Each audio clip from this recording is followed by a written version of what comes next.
أعوذ بالله من الشیطان الرجیم بسم الله الرحمن الرحیم. شاعر مشرق حضرت علامہ اقبال رحمۃ اللہ علیہ فرمائیں ہے لوگ وہی جہاں میں اچھے آتے ہیں جو کام دوسروں کوي چې په دنیا کې د ټولو نه غوره خلک هغه دي کوم چې د نورو په کار راشي. مولوي صاحب خبرې وکړې زموږ علاقه داسې علاقه ده چې یو پسمانده علاقه ده، په دې کې د تعلیم یافته خلکو هم کمی نشته او په دې کې د صلاحیتونو هم کمی نشته. خو افسوس ده چې زموږ څومره صلاحیتونه دي په فضول کارونو کې ضایع کېږي. اکثر دې پکې زما شاګردان ناست دي، نو اوس خو پریکټیکل دي هغه هر څه ولیدل. دوی ته به اکثر ما وي چې تاسو د دې ځای نه وځئ، تاسو به وینئ چې د شانګلې سړی چې دی په هر ځای کې پوزیشن هولډر وي، په هر کالج یونیورسټۍ کې هر ځای کې چې دی. خو چې په کوم ځای کې وي نو چې د شانګلې سړی دی نو دی په ټول کالج کې، په ټوله یونیورسټۍ کې، په ټول ډپارټمنټ کې، په هر څه کې چې هغه میډیکل کالج کې، هغه ایجوکیشن کالج، هر څه چې پر ټولو لمبې چې شانګلې کس دی نو چې په هر ځای کې د خپل یو پہچان دی، به خلک چې دی د یو قابل کس په توګه باندې، یو مهنتي کس په توګه باندې پیژني. په هر ځای کې د دوی خپل یو دغه خدای پاک ټیک ته موږ سره سهولیات کم دي، خو د سهولیاتو په بدل کې خدای پاک موږ له دومره صلاحیتونه راکړلي چې ډېر ښه ذهن یې راکړلی، ډېر ښه صلاحیتونه یې راکړلي. خو زموږ بدقسمتي، زموږ المیه دا ده چې هغه صلاحیتونه چې دي موږ سره داسې یو پلیټفارم نشته، موږ سره یو داسې ځای نشته چې هغې باندې زموږ دا نوجوانان چې دي د راغونډ شي او هغه خپل صلاحیتونه چې دي هغه په هغه ځای باندې استعمال کړي او د یو نیکۍ طرف ته لاړ شي. بل همیشه دپاره په معاشره کې چې څومره کارونه کېږي نو که د نیکۍ کارونه کېږي او که د بدۍ کارونه کېږي، خو که انفرادي طور باندې یو سړی بد شي که نه نو د یو سړي نه معاشرې ته نقصان نه رسي. د هغه نه که ډېر زیات تنګېږي، صرف خپل چم ګاونډ ته نه تنګ شي، بقایا معاشرې ته د هغه نه نقصان نه وي. داسې که یو سړی ډېر زیات نیک شي نو د هغه نه د هغه د نیکوالي پیدا چې راشي صرف خپل کور کډې ته، او که ډېر زیات نیک وي د هغه چاپېره ګاونډ چې دی هغه ته پیدا راشي، خو ټولې معاشرې ته به حیثیت مجموعي د هغه فایده نه وي. خو چې کله خلک اجتماعي طور راغونډ شي، هغو اجتماعي طور باندې په یو ځای باندې جدوجهد شروع کړي، که هغه د نیکۍ یا که هغه د بدۍ، خو هغو بیا په معاشرې رنګ چې دی هغه بدلوي. که فرض که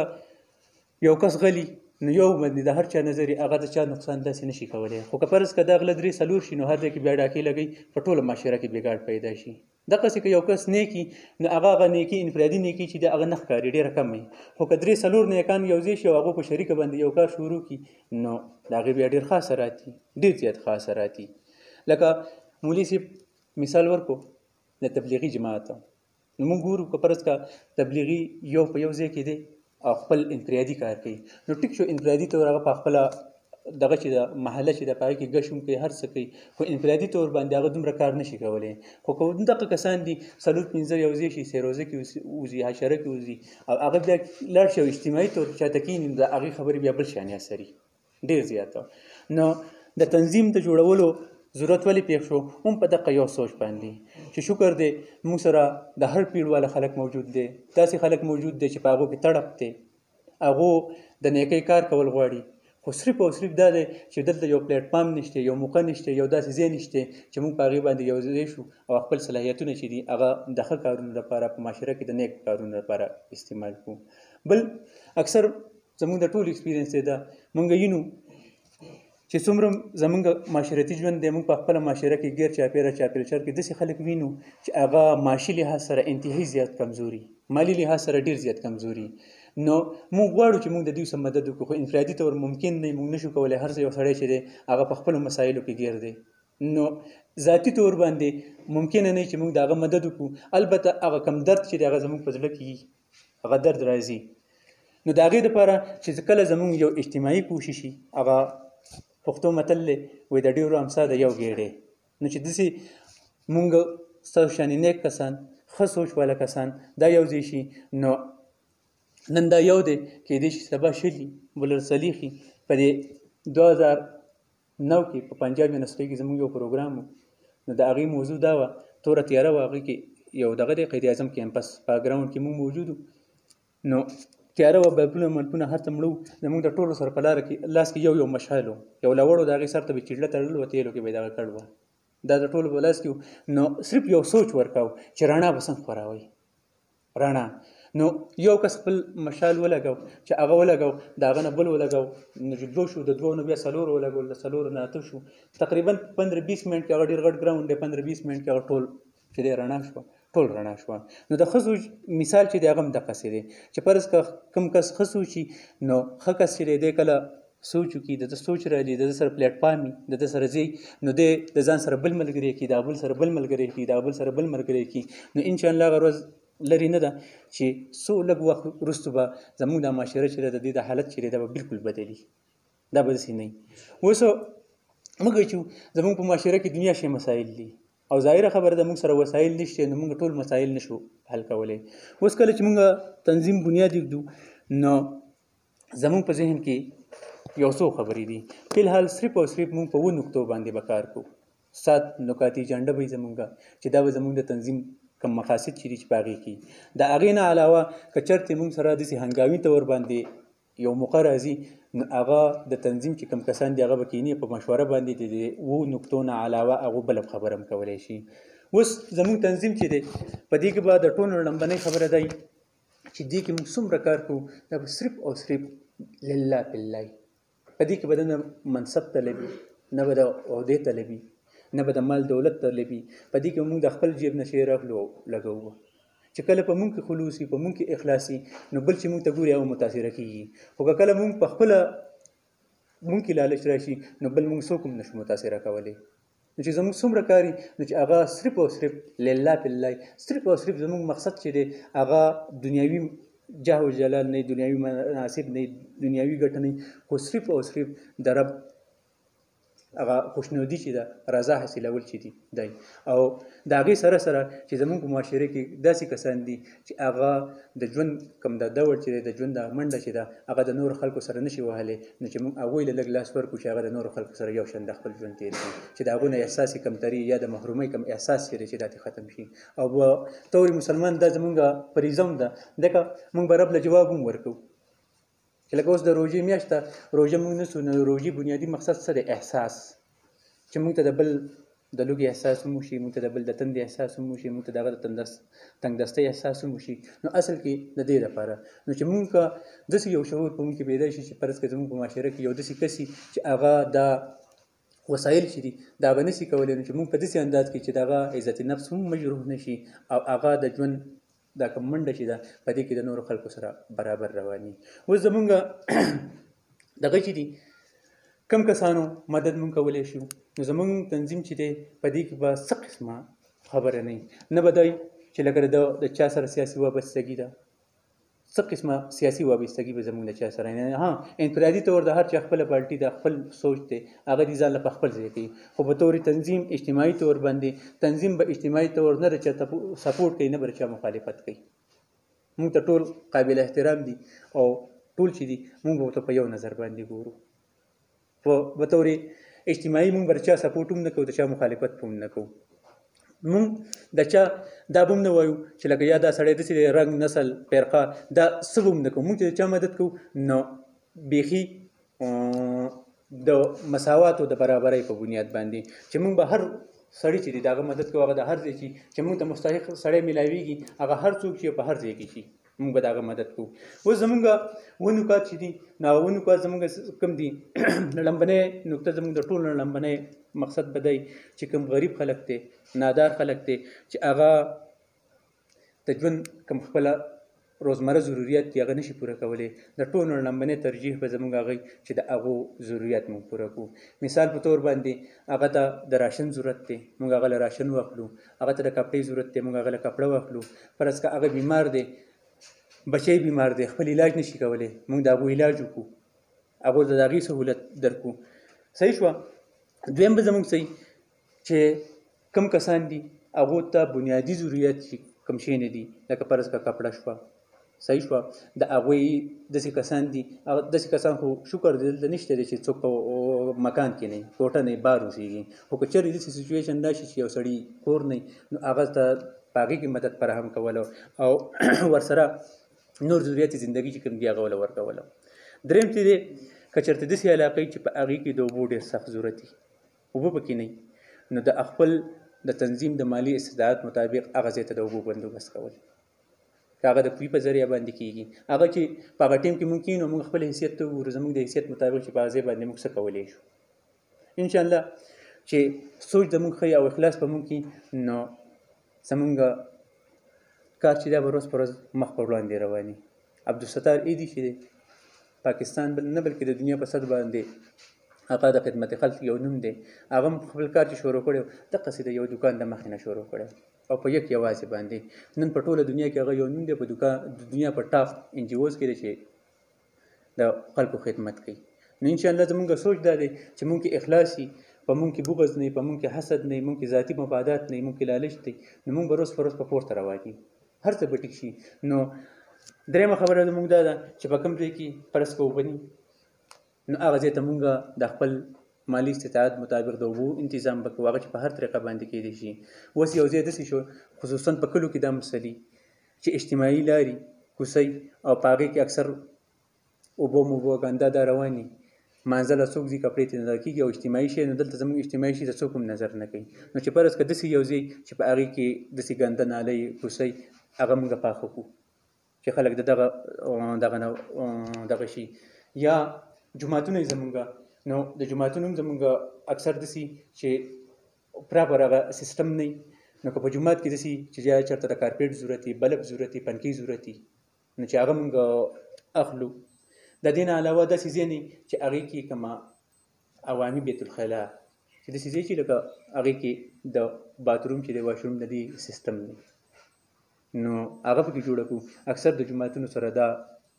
سیستم راځي لکه زموږ خپل جومات چې دی د هغې سره داسې بیت الخلا نشته اکثر تبلیغیان راشي بیا ورته ډېره غټه مسله وي نو چې په کوم ځای کې داسې جوماتونه چې هغو سره بیت الخلا سیستم نه یا فرض که عوامي ځای چې په هغې کې خلکو ته تکلیف وي نو په هغه ځای باندې عوامي بیت الخلا جوړوله ښه څلورم نمبر زموږ چې څومره لکه څنګه چې ډمبې ما وویل دلته زموږ په خلکو کې ټیلنټ ډېر زیات دی خو د هغې باوجود بیا هم زموږ تعلیمي شرحه چې دی هغه ډېره انتهایي کمه ده او د هغې وجه څه ده د هغې وجه دا ده چې یو کوم زموږ دغه دي سټوډنټس دي طلبه دي د هغو د حوصله افزایي څوک نشته او نه داسې څوک شته چې د هغو ګایډ نه څوک هغو یو پراپر طریقه باندې پراپر چینل باندې روان کړي چې په دې طرف باندې ځي نو څلورم دغه چې دی پوینټ هغه زموږ نظر چې دی هغه به په دغه باندې په طلبه باندې د هغو به موږ مناسب راهنمایي کوو شکر دی زموږ کسان چې دي په هغې کې د هر پیړ والا کس موجود دی داسې پیړ نشته چې په هغې کې هغه پیړ کس نه وي نو چې چاته څه قسمه مسله د کم پیړ والا نو په هغې کې د هغه راهنمایي کول او د هغې سره سره کم پوزیشن هولډر کسان چې دي چې کم ښه پوزیشن واخلي هغو له انعامات ورکول پنځمه خبره چې زموږ ده داسې طالب العلمانه که هغه د سکول یو که د مدرسې خو چې هغه د مالي مشکلاتو په وجه باندې خپل تعلیم جاري نشي ساتلی نو د هغو مالی مدد کوله چې د پیسو د وجه هغه خپل تعلیم پرې نه دي لکه مثال په طور باندې اوس یو کس دی هغه سکول ته ځي عام طور باندې مدرسه کې خو خرچې نه لګي په سکول کې لګي نو په سکول کې یو کس دی او هغه خپله کاپي نشي اخیستی هغه پیزار نشي اخیستی هغه وردي نشي اخیستی نو چې داسې کسان د دې د داسې هغه سبق پرېږدي نو دا به موږ کوو انشاءالله اوس د مدرسو چې کوم طالب علمان دي اوس اکثر داسې دی چې یو کس د داسې کورنۍ سره دی چې هغه دومره غریب دی چې پلار یا کوم سربراه چې دی هغه مزدورۍ دې پسې لیږي او سبق ته پاتې کېږي صرف د دې د وجې چې کور کې تنګدستیا ده او هغه ځي د مزدورۍ دپاره چې کور له لږ ډېر څه سهاره جوړ شي پیسې وګټي او سبق ته پاتې کېږي نو هغه کور چې دی هغه له موږ مناسب وظیفه ورکوو او کوم کس چې دی چې هغه خپل سبق پرېنږدي ښه شپږم چې زموږ دی کوم تعلیمي بالغان چې دی لکه زموږ کوم مشران کسان چې دي هغه د مختلف کاروبار سره منسلک دي یا دغه کوي نو د هغو لپاره موږ داسې سنټرې جوړ کړو چې هغو ته کم از کم دومره دغه ولیکو چې هغه د روزمره حساب کتاب پې ځان نه کولی شي روزمره حساب پې ځان نه لیکلی شي او هغه پړاوولی شي چې صرف خوانده شي چې بیخي انپړ نه نو د تعلیمي بالغا دپاره مراکز قایمول چې کوم مشران کسان دي چې د هغو دغه وشي تعلیمي تربیت وشي اووم نمبر چې زموږ دی اخري داسې کسانه چې هغو خپل کار کول غواړي خو مالی استطاعت نه لري نو هغو له بغیر د سوده او بغیر د څه منافع پیسې ورکول، قرض پیسې ورکول چې هغو له موږ بلا سود قرضې ورکړو د یو څه وخت لپاره، نو چې هغه پیسې هغه وچلوي د تنظیم پیسې به تنظیم ته واپس ورکړي او هغه به دومره شي د دې قابل به شي چې خپل کاروبار به په مخه روان کړي. لکه مثال په طور باندې چا له موږ وړوکی دوکان کولی وکړو بسکټ وغیره د منیارۍ باندې او په هغې باندې 25-30 هزار روپۍ خرچه موږ وکړو، فرض کړه دا 30 هزار روپۍ قرض دله موږ ورکړو او 6 میاشتې دی خپل دا دوکان وچلوي، نو انشاءالله دی به دی قابل وي چې 6 میاشتې وروسته د تنظیم 30 هزار روپۍ به دی واپس ورکړي او د ده په دوکان کې به واپس د 30-40 هزار روپۍ مال پروت وي. نو دی چې دی یو بېروزګاره کس و، هغه برسري روزګار شو د هغه وخت چې دی او په خپلو خپو باندې خلک ودرول. دا زموږ هم دغه دی. نو دغه زموږ د تنظیم اغراض او مقاصد دي. اوس د دې نه علاوه یو داسې خبره راشي لکه مثال په طور باندې قدرتي آفت راشي، زلزله راشي، په هغې کې خلکو ته د ریلیف ضرورت د مدد ضرورت، سیلاب راشي یا د چا په کور باندې ګټه څه شی ورغړي، هنګامي حالات. نو چې کله هنګامي حالات راشي په هغې کې موږ د چا مدد کوو، نو په هغې کې به موږ ټول چې د تنظیم کوم کسان دي کوم طریقه کار په هغې باندې به کیني او به مشوره کوي او د هغې مشورې مطابق به بیا کار کوي. دا وځي نه چې دي دا به زموږ ترجیحاً سوچي خامخا به موږ په دې کې کار کوو. د دې نه علاوه چې نور موږ باندې هنګامي څه راځي نو د تنظیم کوم مشوره چې دا کوم ذمه داران کسان چې دي هغه کیني او په سلا مشوره باندې به د هغې نه وروستو کار کوي. دا زموږ مقاصد دي، اغراض او مقاصد. د دې نه وروستو زموږ قواعد و ضوابط دي چې موږ تنظیم چلو. تنظیم به موږ څنګه چلو؟ هر یو شی چې چلیږي نو د هغې دپاره څه رول ریګولیشن څه قانوني. د تنظیم د چلولو دپاره ابتدایي طور موږ سره 20 پوینټونه دي چې په هغې باندې به موږ تنظیم چلو. دا به زموږ د تنظیم دپاره د قانون حیثیت لري. په هغې کې موږ سره دا دي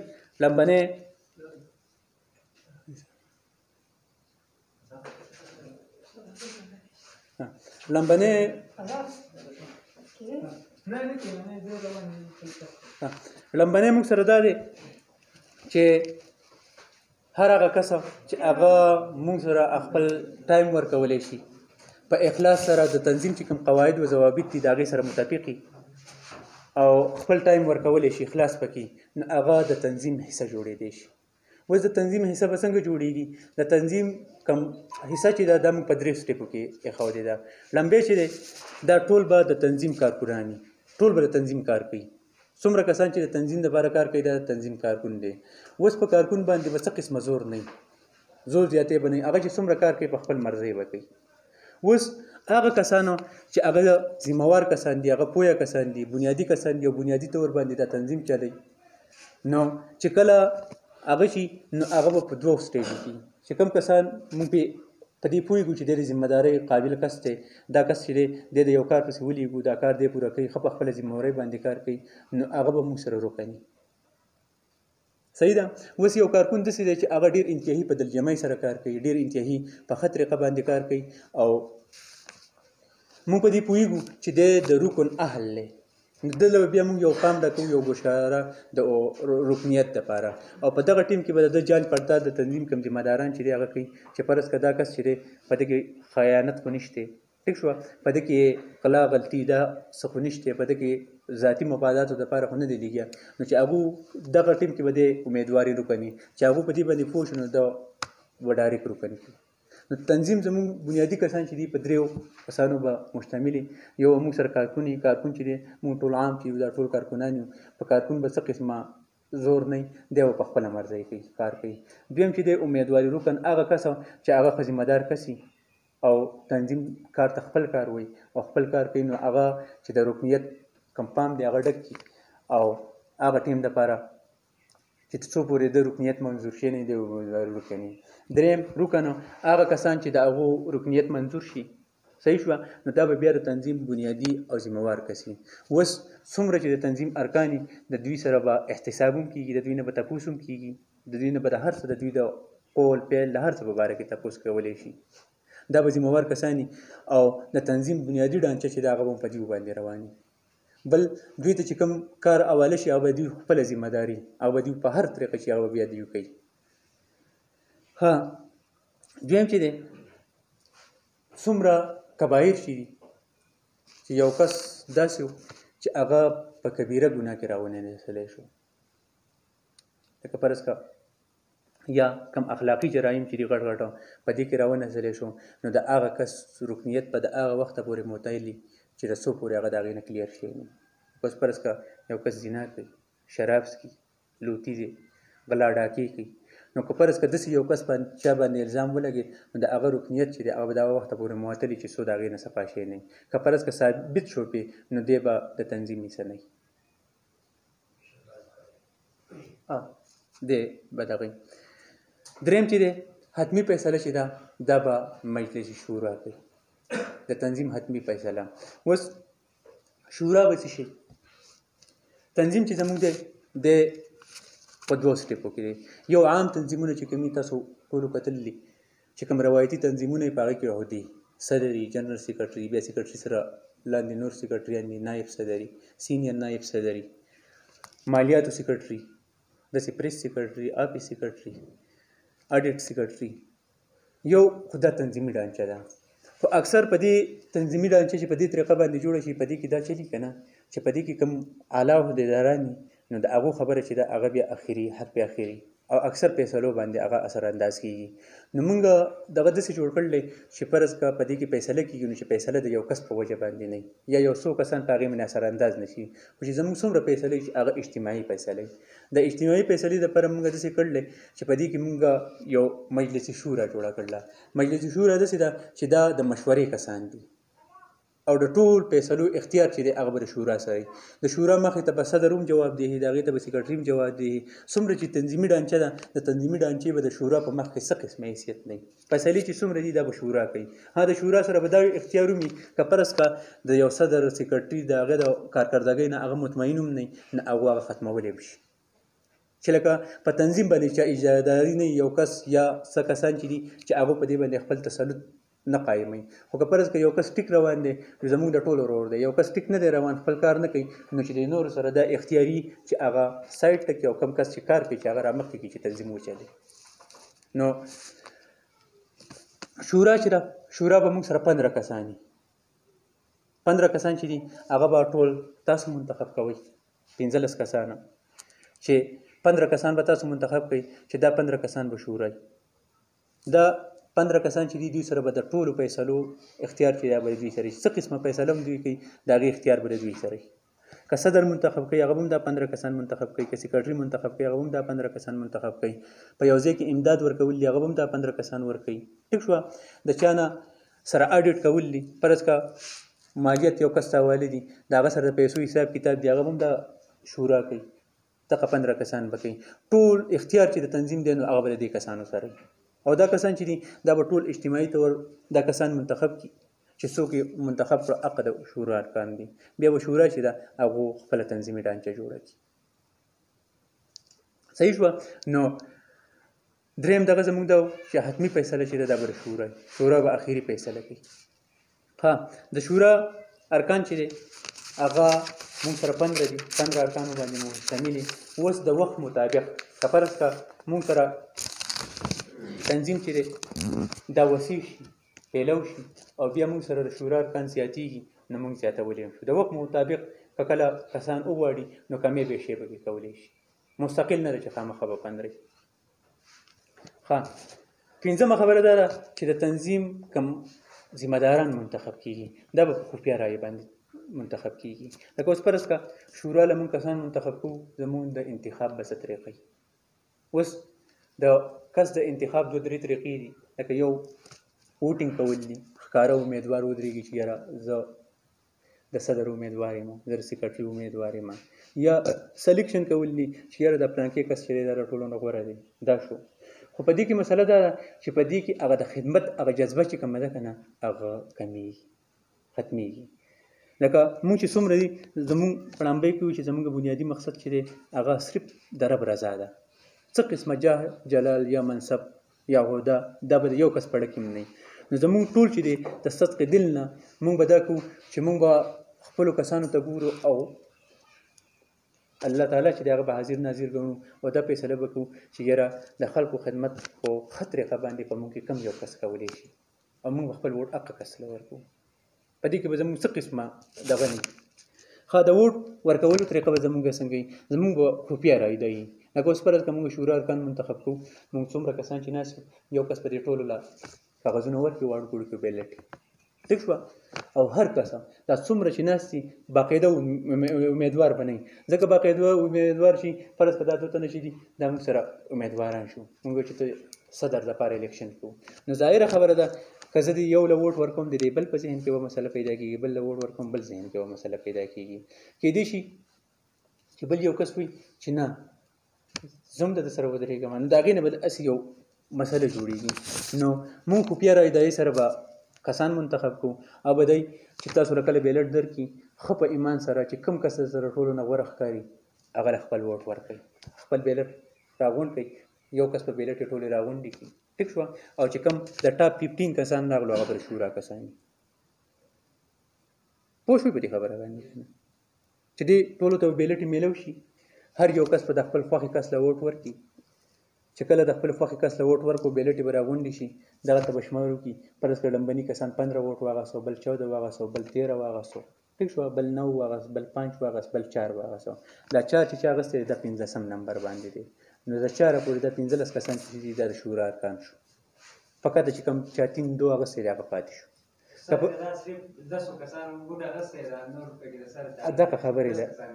خبرې له راځم. اوس که فرض که موږ سره داسې سچویشن راشي، موږ سره په دې ځای کې 3 حالات راتلی شي، که موږ سره داسې خبره راشي لکه څنګه چې تا وویل موږ 15 کسان ټاکو خو موږ سره نومونه د 10 کسانو راغله، 15 موږ له بیا پکار دي، نو دا 10 کسان چې دي دا ډایرکټ منتخب شو، دوباره به بیا رایې ورکړو 15 کسان به نور منتخب کړو، صحیح ده. اوس فرض که موږ سره پکې دریم حالت داسې هم راتلی شي کله موږ سره 2 کسان یا 3 کسان ووټونه یو شان راغله، لکه اوس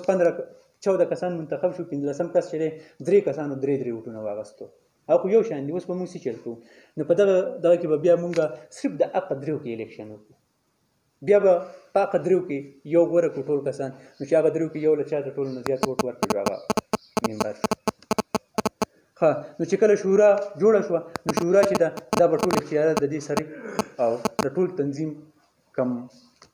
اتارټي چې ده هغه به شورا وي، بیا په دغه طریقه باندې به شورا د تنظیم کم ذمه داران چې دي هغه ټاکي، لکه صدر شو، جنرال سیکرټري شو، خو اوس د تنظیم دا خبره یا ساتئ چې د تنظیم کم ذمه داران دي نو هغه صرف او صرف د څه دپاره دي،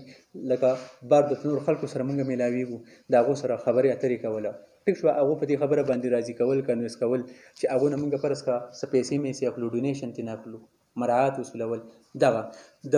تنظیم څومره چې تنظیمي عهدهداران دي هغه به په فیصله کې به د هغو څه قسمه عمل دخل نه وي، په فرض که یو فیصله کېږي که نه نو فیصله چې ده هغه به د شورا فیصله هغو چې څه فیصله وکړه هغه صدر ته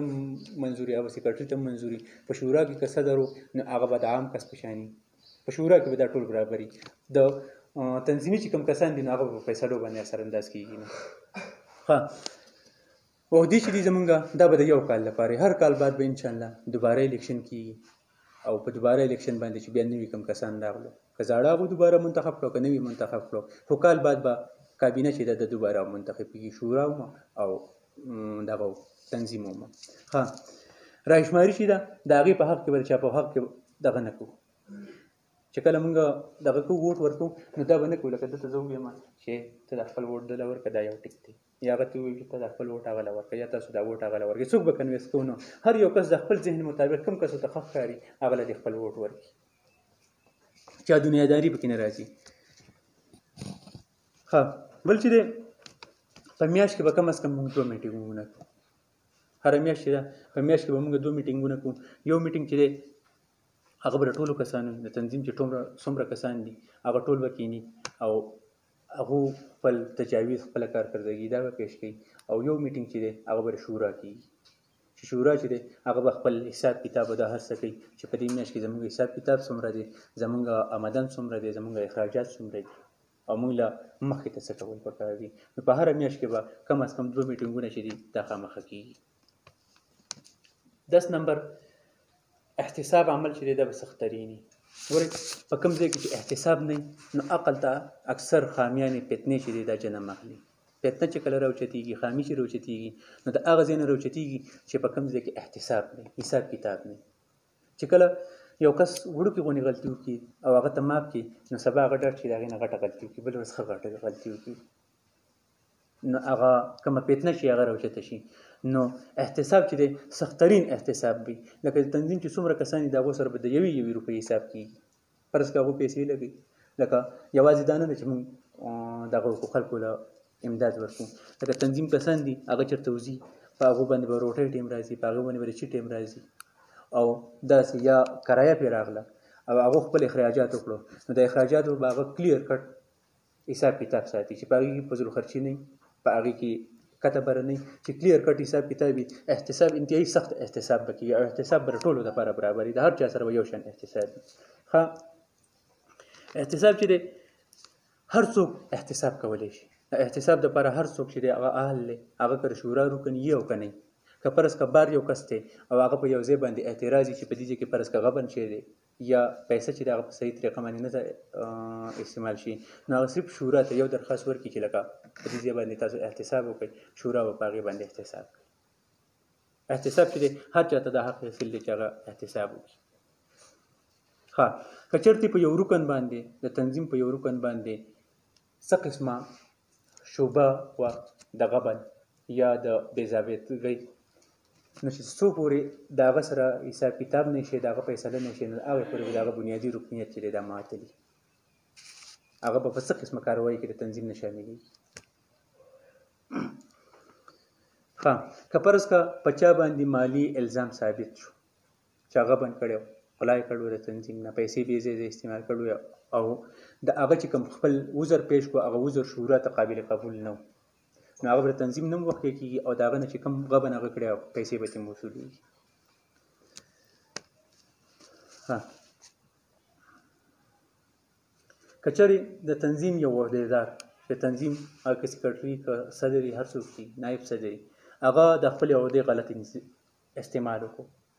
ټیک شوه، یا یو داسې حرکت وکړو چې د هغې نه تنظیم ته نقصان و، نو د هغه نه عهده چې ده شورا ده واپس اخیستی شي، د هغه چې د عهده چې د هغه ختمولی شي. ښه، تنظیم به څوک د خپل بنیادي ذاتي ایجنډې لپاره نه استعمالوي، لکه ذاتیاتو لپاره به نه استعمالوي. ټیک ته موږ ټول انسانان یو، موږ غلطیان یو، هر څه، د چا سره به زموږ تعصب وي، موږ نه یو پاک د دې خبرو نه، د چا سره به زموږ لګي، د چا سره به زموږ نه لګي، نو تنظیم به موږ د دې خبرو لپاره نه استعمالوو چې یاره د پلانکۍ مې خوښ دی، دته دې فایده ورسي، د پلانکۍ مې خوښ نه دی، دته دې فایده نه رسي. تنظیم به د بنیادي خبرو لپاره، د خپل ذاتي خبرو لپاره نه استعمالوو، ذاتیات به پکې نه وي. ها، څومره ارکان چې دي دوی د خپل استطاعت مطابق ماهانه چنده به ورکوي. چې کوم ارکان دي، کارکنان امیدوار رکن باندې نشته، چې کوم رکن شي نو رکن چې دی هغه د خپل استطاعت مطابق چې هغه هر څومره ورکولی شي، خو چې د خدمت کومه جذبه چې ده چې دا زموږ زړه نه وځي، کم از کم حد د هغې 1 روپۍ دی، په میاشت کې د 1 روپۍ ورکوي، خو صرف دی چې لکه سړي په زړه کې د خدمت خلق جذبه چې ده چې جذبه ژوندی چې بیخي سړی دغه نه. نو ارکان چې څومره دي دوی به په میاشت کې 1 پیره خپل دغه چې دی اعانت چې دی دا خامخا ورکوي، هغه د هغه پورې منحصر د فکس نه ده چې هغه څومره پیسې ورکوي. څوک صاحب استطاعت دی هغه ډېرې پیسې ورکولی شي او ډېرې ورکوي، څوک نشي ورکولی د کمې ورکوي، خو کم از کم 1 روپۍ به هر کس خامخا ورکوي. نه لکه اوس دغه دی فرض که او لکه اوس فرض که او نه دا صرف د دې دپاره دی که نه چې لکه د سړي د زړه نه دغه نه وځي. لکه اوس فرض که مثال په تور باندې لکه مثال په تور باندې اوس مثال ورکوم، موږ سره رشید ناست دی که نه، نو رشید چې دی ماشاءالله ښه مالي طور برابر دی که نه، نو دی به ښه ښکلی مدد کوي، ښه اعانت به ورکوي، داسې افتخار ناست دی، استاذ دی او ښه برابر دی مالي طورو، دی به ښه دغه ورکوي. ټیک شوه، داسې لکه اکثریت زموږ کسان چې دي شکر دی ښه برابر دي ټولو، خو که فرض که یو کس موږ سره داسې دی، دا خو تنظیم دی، سبا موږ سره راتلی شي یو کس په هغې کې جذبه شته د خدمته، خو استطاعت نه لري، پیسې ورسره نشته، نو کم از کم 1 روپۍ دې ورکوي، خو دا دی چې د هغه جذبه نه ختمېږي.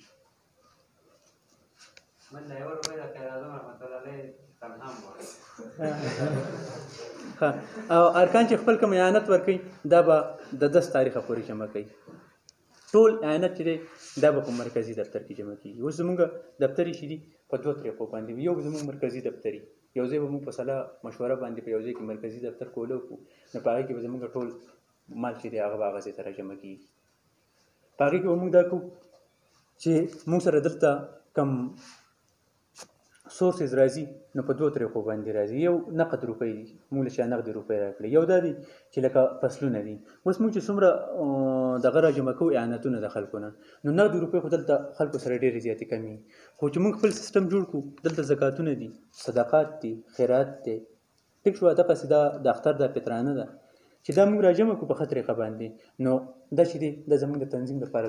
لویه سرمایه ده. نو هغه چې موږ که د نقد په صورت کې او که د جنس په صورت کې، نو موږ سره دا په دوه طریقې باندې که کومه څومره نقد دي، نو نقد به موږ څه کوو، نقد به موږ د تنظیم په نوم باندې په بینک کې یو اکاونټ فولو کړو، نقد به زموږ په هغې کې پروت وي. اجناس چې زموږ څومره دي لکه په هغې کې فصلونه دي، غله ده، نو په دفتر کې به موږ له داسې سیسټم وکړو چې هغه په هغې کې پرته وي. نو د هغه ځای نه بیا اکثر دام کېدی شي چې مستحق کسان یې هغو ته فرض که د راشن ضرورت وي، د غنمو ضرورت وي، جوارو ضرورت وي، تروجو ضرورت وي ورته، نو چې هغو له موږ ډایرکټ هغه ورکړو د پیسو په ځای باندې. نو موږ سره به په دواړو طریقو باندې، نو چې موږ سره څومره دغه را جمع کېږي، نو مرکزي دفتر کې به هغه جمع کوو. ښه په علاقې بیا چې علاقایي علاقو په اساس باندې هر علاقه چې د وړوکو وړوکو علاقو کې موږ تقسیم کړو، په هر علاقه کې به خپل ځېلي تنظیم وي. لکه څنګه چې مرکزي تنظیم دی، دغسې په هر ځای به خپل تنظیم وي. لکه سنګړه کې به خپل تنظیم وي، مرکزو کې به خپل تنظیم وي، نارنجو کې به خپل وي، ډوب کې به خپل وي. نو د هغو کار به دی چې هغو په خپل ځای کې یو د خلکو نه اعانت جمع کولو مو، خو ورسره سره په خپل علاقه کې مستحق کسان کاته چې کومو کسانو مدد کول پکار دي، داسې کسان چې هغو ته د مالي مدد ضرورت دی، نو هغه کسان کاتو. او بیا هغه فیصله چې ده هغه خپله شورا ته راوړه، په شورا کې په خبره کول، په هغې فیصله کول.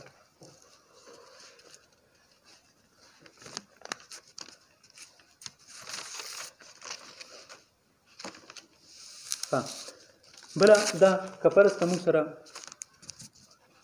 په تنظیم کې پیسې دا زیاتې راجمع شي او مستحق کسان داسې نه چې هغه په هغه ټایم باندې موږ ورکړو، موږ سره پرتې او موږ سره داسې یو دوکاندار د چا سره داسې خبره کېږي چې هغه چلولی شي او منافع ترې راوښکې شي، نو موږ په منافع په طور باندې هغه لکه سرمایه‌کارۍ علم ورکولی شو. لکه مثال په طور باندې عثمان غني دی، د دوکان دی، د خپل دوکان چلی او د تنظیم پیسې دي هغو له موږ ورکړو چې دا پیسې هم ځان سره چلاوه، یو بس کومه منافع چې راځي دا منافع نیمه تنظیم له ورکوه، نیمه ستا شوه. نو تنظیم پیسې چې کومې بیکاره پرتې، نو د بیکاره په ځای به هغې کې لږ لږ زیاتوالی راځي، سرمایه به زموږ زیاتېږي، خو په اسلامي اصولو باندې مطابقه، داسې نه چې لکه سود پکې را نه شي.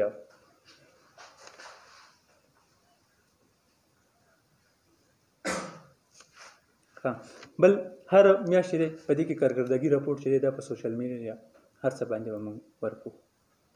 هر میاشت باندې میټینګ وي اخر کې، نو کوم راپورټ چې دی هر څه چې فرض که موږ د چا نه څه اخیستي، څه لګولي، هر څه چې کړي، څومره کارکردګي، نو دا به سوشل میډیا له فیسبوک، ټویټر وغیره له ورکړو چې دا ټول د خلکو مخکې خلک یې ګوري او پبلیک هر څه یې پبلیک. او کومه ډانچه چې د مرکزي تنظیم دغه ډانچه چې ده دا به د علاقایي تنظیم. اوس مرکزي تنظیم چې کومه ډانچه وي نو په هغې کې به صدر وي، صدر سره به بیا سینیر نایب صدر وي او نایب صدر به جنرال سیکرټري وي، د جنرال سیکرټري سره بیا مالیاتو سیکرټري دی، پریس سیکرټري دی، آفیس سیکرټري دی او دغه دی اکاونټنټ دی. نو دغه چې دی دغه به موږ سره تنظیمي ډانچه وي او دغه ډانچه به زموږ سره د علاقایي تنظیمونو لپاره وي. نو دې کې اوس څه ځای کې ستاسو یو کس چې نه پوه شي پکې څه قسمه سوال دي پکې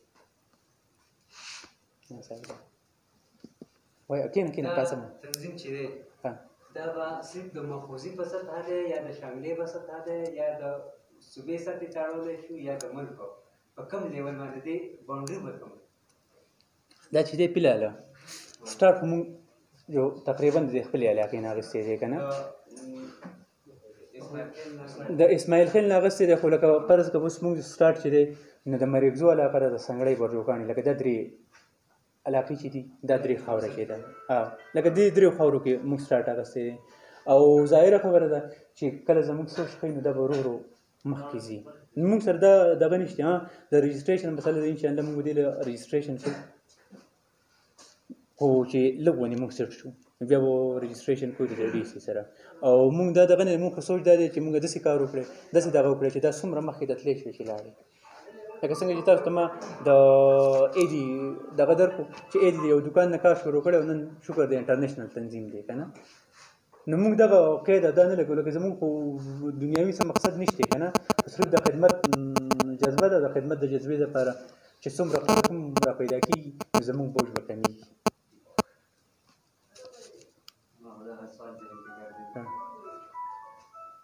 بل څوک پکې څه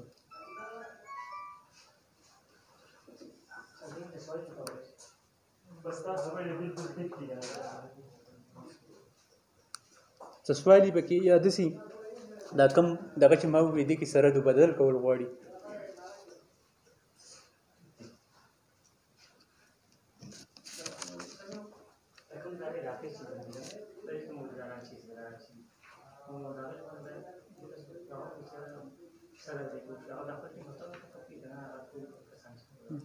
علاقايي تنظیم چې موږ سره کوم دی که نه لکه اوس فرض کړه دلته موږ مرکزي تنظیم جوړ کړو علاقايي تنظیم مثال په طور باندې تاسو ډوبله تنظیم جوړوئ نو دا صرف ستاسو د ډوب والا کسانو کار دی چې تاسو ځان له خپل تنظیم جوړ کړئ دلته چې دغه د هغو له دوه کسان چې دي ذمه داران لکه صدر او سیکرټري چې دا دوی لازمي منتخب کړي او د هغې نه وروستو بیا د صدر سیکرټري دا ذمه داري شوه چې هغه خپل تنظیم نور ځان له د خپلې حلقې نه دغه کړي لکه اوس فرض کړه د ډوب مسله ده مراد د سنګړی دی سردار د پالنګ سر دی نو هغه ته په ډوب کې داسې کس نه میلاویږي چې کم یو کس خدمت کولی شي کم یو کس ښه منډه وهلی شي نو په دې وجه علاقایي کم تنظیمونه چې دي هغه په خپل کسان په خپله منتخب کړي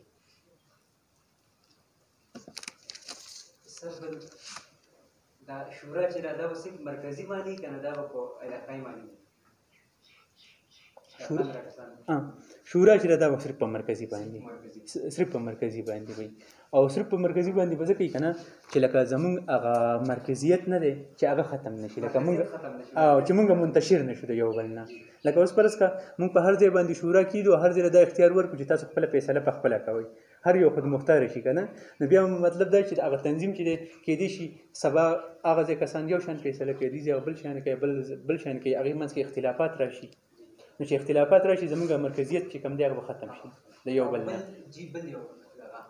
دا کوم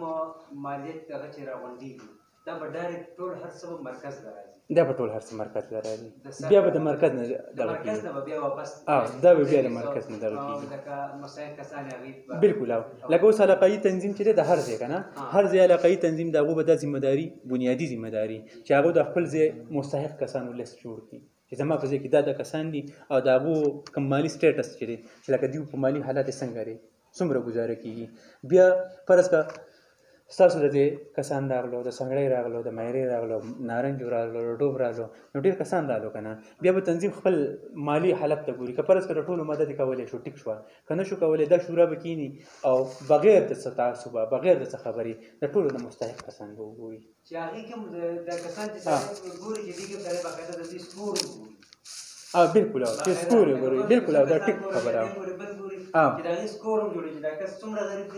بالکل دا تاسو چې ما وی چې داغه مالی سټیټس چې دی چې دا د هغوی مخې ته یې که نه چې لکه فرض کړه چې د هغه سکورینګ هر څه دی چې د کوټه شته نشته د فصل څوک کېږي د سوري شته نشته د مزدورۍ څوک شته نشته نو چې دا ټولې خبرې په خپله څنګه دی په خپله کار کولی شي نشي کولی نو چې دا ټولې خبرې سړي مخې ته یي که نه نو مستحق کس پکې بیا سړي مخې ته ډېر زر راځي نو چې کوم یو پکې د ټولو نه زیات مستحق وي هغه به د ټولو نه لمبې ترېږي بیا چې فرض کړه انشاءالله موږ سره به مالي سیستم به زموږ ټیکي لکه فرض کړه زه به یم صرف د دوی د سنګړۍ د کلي زکاتونه چې دي که نه نو هغه به هم د 100 سټو نه بری نه ته سیده که نه دقسې د هر ځای دغه حالت دی که هېڅ هم نه وي که نه دا په نش باندې ووله او ساتن 15 زړې زکات خو زموږ د هر کور دی که نه د هر کور دی که نه نو دا چې مونږ د خپل ټول داغون په دې نه څومره شي جوړېږي دقسې مونږ لکه اوس د اختر د سرسایي دپاره دغه کوو سرسایي چې د مونږ ټول ورکوو صحیح ده او اکثر داسې چې مونږ ته هغه مستحق کس هم نه میلاویږي نو که فرض که مونږ ټول خپله سرسایه راوړو او ساتن زمونږ 1000 روپۍ سرسایه ده هر یو کس ته هر یو کور داسې دی چې 10 کسان په هر کور کې لکه په کوم بعضې کور کې لږ دي بعضې کې ډېر دي خو اوسط چې راوباسي او ساتن 1000 روپۍ چې دي نو چې که فرض که موږ ټول خپل سرسایه راغونډه کړو که نه او موږ 30-40 کسانو 40,000 روپۍ الریډي مو سره راځي او 5,000 روپۍ موږ یو کور له ورکړو په 5,000 روپۍ باندې د غریب کور د اختر په ښکلی کار کېږي نو چې 5,000 روپۍ موږ یو کور له ورکړو نو 8 کورونو کار شو. سر بله مسله د یو دی رکنیت مستقل رکن یو امیدوار رکن یو بل چې کوم دی ارکان دي عام کارکنان دي کارکنان اوس د دې کارکنانو د دې به تعین موږ څه کولی وو دا کوم کسان چې دلته راغلي دا ټول څه دي ګوره موږ نن نه سټارټ اخلو که نه ما دا خبره وکړه ته به پوه نه شوې د نن نه موږ ټول کارکنان یو نن نه موږ ټول د نن نه موږ ټول کارکنان یو ځکه کوم وخت د پاپه د نن نه موږ ټول کارکنان یو ځکه د نن نه موږ سټارټ واغست که نه اوس په دا مخې ته وخت وي چې ښه کار څوک کوي منډه څوک وي خپل ټیم څوک ورکوي خپل صلاحیت څوک استعمالوي صحیح ده لکه اوس کېدای شي سبا کار کولی زه ستاسو نه وروسته پاتې شم ته زما نه مخکې شي ټیک شوه دغسې فرض کړه نجم مخکې شي هغه خدمت کوي مراد وروسته پاتې شي